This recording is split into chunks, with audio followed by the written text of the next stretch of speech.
One great way to travel. Magazine article. All aboard!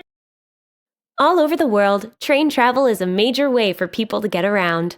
Before there were trains, horse-drawn coaches and boats were the common ways for people to travel. Trains are much faster. They move on tracks made of steel rails. Trains also have railroad cars that attach to each other. This allows trains to carry many people at one time. Today, we also have cars, buses, and planes for travel. However, the train is still a big part of our lives. The United States has a very large railway system.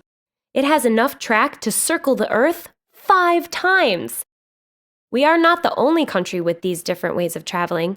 Other countries have similar ways to travel too. There are different kinds of trains. Some are commuter trains that people take to work every day. Commuter trains can fill up very quickly in the morning and early evening. These are the times when most people travel to and from work. Trains can be so crowded that people have to stand and hold on to a handle or a pole.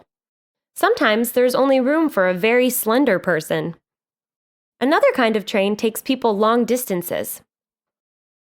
These trains sell only as many tickets as there are seats. That way, each passenger has a seat. Many trains that travel long distances have separate cars where people can eat and sleep.